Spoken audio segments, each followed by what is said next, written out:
Hello friends, welcome to GK reference.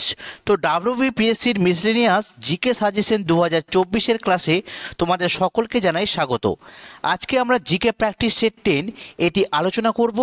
এর আগে 9টি video আমরা দিয়েছি, প্লেলিস্ট রয়েছে, সেখান থেকে চাইলে তোমরা দেখতে পারো ভিডিওগুলো। প্রত্যেকটা কোশ্চেন একদম এক্সাম ওরিয়েন্টেড সিলেক্টেড কোশ্চেন রয়েছে। অবশ্যই কিন্তু তোমরা প্রথম থেকে শেষ পর্যন্ত দেখবে, কারণ তোমাদের কিন্তু হেল্পফুল হবে। ঠিক আছে, তো চলো বেশি আর কথা বলবো না, ডাইরেক্ট ক্লাসে চলে আসি।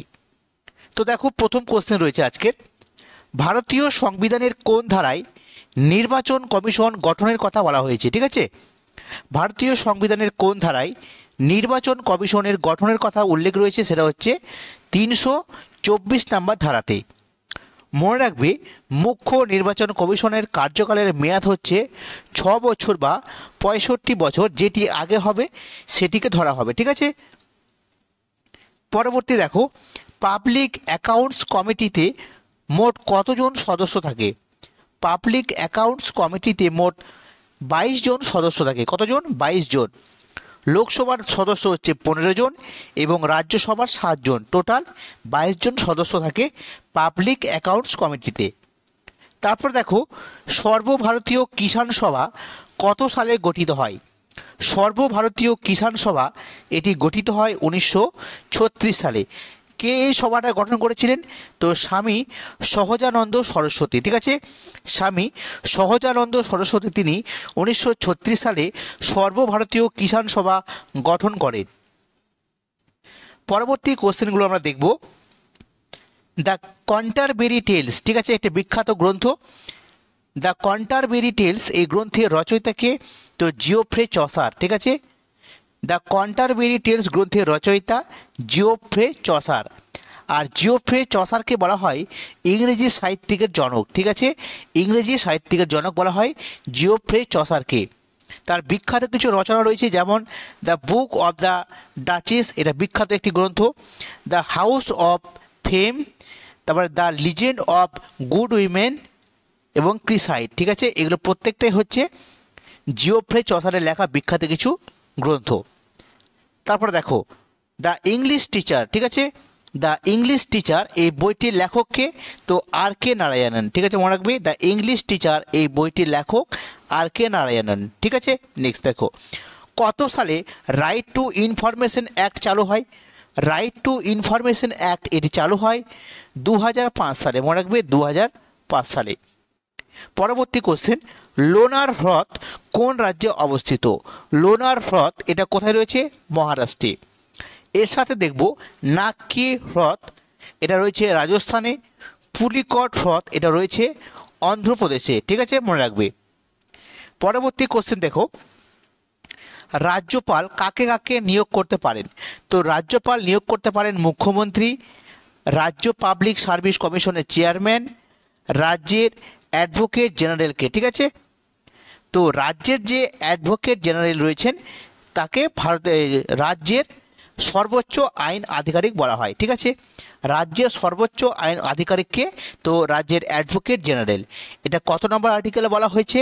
165 নম্বর আর্টিকেলে এটা বলা হয়েছে। ঠিক আছে, মনে রাখবে। আর পরবর্তী কোশ্চেনটা দেখো, ভারতের সর্বোচ্চ আইন আধিকারিককে?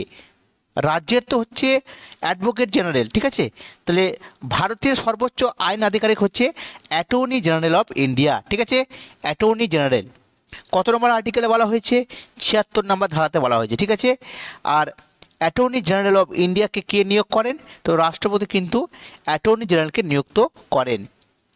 নেক্সট দেখো, কল্লোল নাটকের রচয়িতা কে? কল্লোল নাটকের রচয়িতা হচ্ছে উৎপল দত্ত।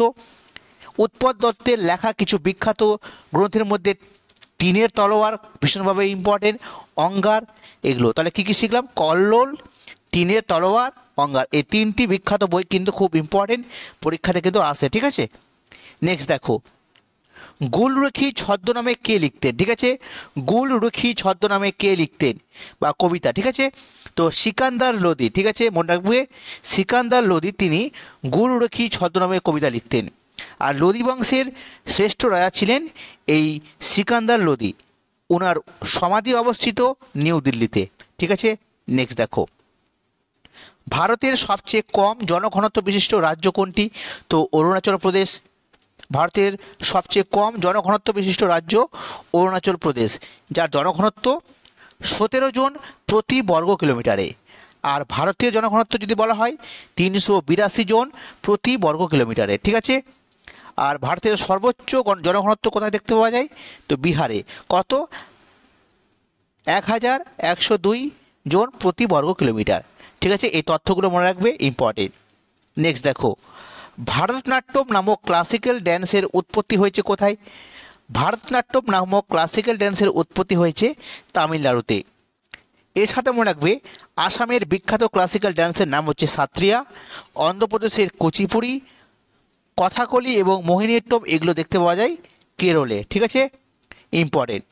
পরবর্তী দেখো, রাউরকেল্লা ইস্পাত কারখানা যেটি অবস্থিত উড়িষ্যাতে, ঠিক আছে। রাউরকেল্লা ইস্পাত কারখানা যেটি উড়িষ্যাতে অবস্থিত, আর এটি তৈরি হয়েছিল জার্মানির সহযোগে, ঠিক আছে, মনে রাখবে জার্মানির সহযোগে। তো এই রাউরকেল্লা ইস্পাত কারখানাটি কোন নদীর তীরে গড়ে উঠেছে? মনে রাখবে ব্রাহ্মণী নদী, ঠিক আছে, ব্রাহ্মণী নদী, ইম্পর্টেন্ট। এর সাথে দেখে নেব, ছত্তিশগড়ে অবস্থিত ভিলাই লৌহ ইস্পাত কারখানা, এটা গড়ে উঠেছিল রাশিয়ার সহযোগে। আর ঝাড়খণ্ডের বোকারো স্টিল প্ল্যান্ট, এটিও কিন্তু রাশিয়ার সহযোগে গড়ে ওঠে। আর দুর্গাপুর স্টিল প্ল্যান্ট, এটা ইংল্যান্ডের সহযোগে গড়ে উঠেছিল, ঠিক আছে, মনে রাখবে। নেক্সট দেখো, পারতস্তম্ভের উচ্চতা দ্রুত হ্রাস পেলে আবহাওয়া সংক্রান্ত কি পূর্বাভাস পাওয়া যায়? যদি পারতস্তম্ভের উচ্চতা দ্রুত হ্রাস পায় তাহলে বোঝা যাবে যে সেই সময় ঝড়ের সম্ভাবনা রয়েছে, ঠিক আছে, ঝড়ের সম্ভাবনা রয়েছে। আর উচ্চতা যদি ধীরে ধীরে হ্রাস পায় তাহলে বুঝতে হবে যে বৃষ্টির সম্ভাবনা রয়েছে। আর যদি পারতস্তম্ভের উচ্চতা দ্রুত বৃদ্ধি পায় তাহলে হঠাৎ বৃষ্টি হবে। আর উচ্চতা যদি ধীরে ধীরে বৃদ্ধি পায় তাহলে শুষ্ক পরিষ্কার আবহাওয়া হবে, ঠিক আছে। তো এইভাবে কিন্তু পারতস্তম্ভের উচ্চতার ভিত্তিতে আবহাওয়া সংক্রান্ত কিন্তু তথ্যগুলো সম্ভাবনা করা যায়, ঠিক আছে। তো এগুলো মনে রাখবে। নেক্সট দেখো, দ্য লিভিং মাউন্টেন, ঠিক আছে, দ্য লিভিং মাউন্টেন এই বইটির লেখককে? দ্য লিভিং মাউন্টেন এই বইটির লেখক হচ্ছে অমিতাভ ঘোষ, ঠিক আছে, অমিতাভ ঘোষ। নেক্সট দেখো, দাদা সাহেব ফালকে পুরস্কার প্রাপ্ত প্রথম বাঙালি মহিলা কে ছিলেন? বাঙালি বলেছে, ঠিক আছে, কোশ্চেনটা ভালো করে বুঝবে। দাদা সাহেব ফালকে পুরস্কার প্রাপ্ত প্রথম বাঙালি মহিলা কানন দেবী, ঠিক আছে। তোমরা হয়তো অনেকে বলবে দেবিকা রানী, কিন্তু না, বাঙালি বলেছে, তাহলে কানন দেবী।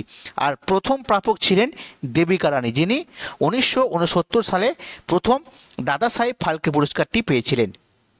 নেক্সট দেখো, মাদুরাই কোন নদীর তীরে অবস্থিত?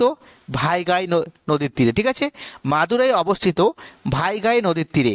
আর এর সাথে মনে রাখবো আমরা, হাম্পি এই শহরটি অবস্থিত তুঙ্গভদ্রা নদীর তীরে, পুনে অবস্থিত মুলামুথা নদীর তীরে। আর এর সাথে একটি ইম্পর্টেন্ট তথ্য মনে রাখবে, যে নদী কর্কট ক্রান্তি রেখাকে দুইবার অতিক্রম করেছে সেটা হচ্ছে কোন নদী? মাহি নদী, ঠিক আছে। অনেক সময় এই মাহি নদীটা অপশানে থাকে না, তার পরিবর্তে থাকে সুবর্ণরেখা। তো যদি সুবর্ণরেখা থাকে এটিও কিন্তু সঠিক অ্যান্সার হবে। তো দূরে মনে রাখবে, মাহি এবং সুবর্ণরেখা এমন দুটি নদী যেটি কর্কট ক্রান্তি রেখাকে দুইবার অতিক্রম করেছে, ঠিক আছে, মনে রাখবে। নেক্সট দেখো, চিপকো আন্দোলন কত সালে হয়েছিল?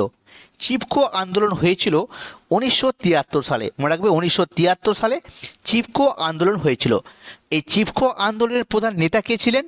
সুন্দরলাল বহুগুণা, মনে রাখবে সুন্দরলাল বহুগুণা। আর এর সাথে আমরা দেখব, নর্মদা বাঁচাও আন্দোলনের প্রধান নেতা ছিলেন মেধা পাটেকর এবং বাবা আমতে।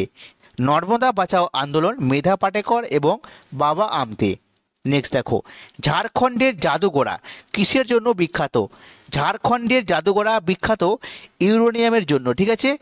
ভারতের শীর্ষ ইউরেনিয়াম উৎপাদনকারী রাজ্য কোনটি? অর্থাৎ ভারতের কোন রাজ্যে সবচেয়ে বেশি ইউরেনিয়াম উৎপাদন হয়? তো অন্ধ্রপ্রদেশকে বল, ঠিক আছে, মনে রাখবে অন্ধ্রপ্রদেশ। তোমাদের জন্য একটা হোমওয়ার্ক থাকবে যে অন্ধ্রপ্রদেশের উপনাম কি, অর্থাৎ অন্ধ্রপ্রদেশকে কি কি নামে ডাকা হয়, ঠিক আছে। এটা তোমরা একটু কমেন্টে জানাও, দেখি কে কটা বলতে পারো। পরবর্তী কোশ্চেন দেখো, বিখ্যাত ফুটবল খেলোয়াড় সুনীল ছেত্রী, তোমরা সকলেই নাম শুনেছ সুনীল ছেত্রী, তো তিনি কোন রাজ্যের বাসিন্দা? মনে রাখবে অন্ধ্রপ্রদেশের বাসিন্দা হচ্ছে সুনীল ছেত্রী, ঠিক আছে। আর সম্প্রতি নিউজে আসা নীরজ চোপড়া, মনু ভাকের, আমাদের 2024-এর যে প্যারিস অলিম্পিক হলো সেখানে এই দুটো নাম বেশি গুরুত্বপূর্ণ, নীরজ চোপড়া আর মনু ভাকের। তো ইনারা কিন্তু হরিয়ানার বাসিন্দা, মনে রাখবে হরিয়ানার বাসিন্দা।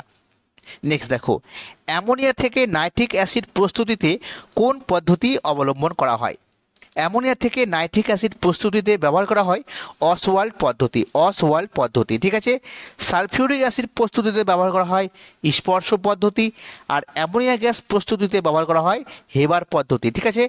তাহলে কোন গ্যাস বা অ্যাসিড কোন পদ্ধতিতে নির্গত করা হয়, অর্থাৎ সেটা তৈরি করা হয়, সেটা পড়বে। পরবর্তী কোশ্চেন দেখব, আতশবাজিতে যে মৌলের উপস্থিতির জন্য সবুজ ঝলকানি দেখতে পাওয়া যায়। ছোটোবেলায় তোমরা সকলে আতশবাজি পুড়িয়েছো, তো আতশবাজিতে যে সবুজ রঙের ঝলকানি দেখতে পাওয়া যায় এর কারণটা হচ্ছে বেরিয়াম মৌলের উপস্থিতির জন্য, ঠিক আছে, বেরিয়াম। আর হলুদ রঙের জন্য দায়ী হচ্ছে সোডিয়াম, লাল আলোর জন্য দায়ী হচ্ছে স্ট্রনসিয়াম এবং লিথিয়াম, ঠিক আছে, এগুলো মনে রাখবে।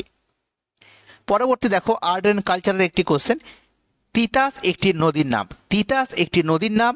তো এই তিতাস একটি নদীর নাম, এই ছবিটির বা চলচ্চিত্রটির পরিচালক কে ছিলেন? ঋত্বিক ঘটক, ঠিক আছে। ঋত্বিক ঘটকের লেখা আরেকটি বিখ্যাত চলচ্চিত্রের নাম হচ্ছে কোমল গান্ধার, মনে রাখবে কোমল গান্ধার, ভীষণভাবে কিন্তু গুরুত্বপূর্ণ। নেক্সট দেখো, ঠুংরি গানের প্রবর্তক কে ছিলেন? ঠুংরি গানের প্রবর্তক ছিলেন ওস্তাদ ওয়াজেদ আলী শাহ, ঠিক আছে, ওস্তাদ ওয়াজেদ আলী শাহ। আর যদি বলা হয় বাংলায় ঠুংরি গানের প্রবর্তক কে ছিলেন, তো অতুল প্রসাদ সেন, ঠিক আছে, অতুল প্রসাদ সেন তিনি বাংলায় ঠুংরি গানের প্রবর্তক। নেক্সট দেখো, কামবালা এক প্রকার ট্র্যাডিশনাল বাফেলো রেস, ঠিক আছে, কামবালা এক প্রকার ট্র্যাডিশনাল বাফেলো রেস। তো এটি কোন রাজ্যে অনুষ্ঠিত হয়? এই কামবালা রেসটি কোন রাজ্যে অনুষ্ঠিত হয়? তোমরা রাখবে কর্ণাটকে, ঠিক আছে। কর্ণাটকের একটি জনপ্রিয় রেসের প্রতিযোগিতা যেটা বাফেলো দ্বারা করা হয়, ঠিক আছে, বা মোষ দ্বারা, সেটা হচ্ছে কামবালা, যা কর্ণাটকে কিন্তু অনুষ্ঠিত হয়, ঠিক আছে।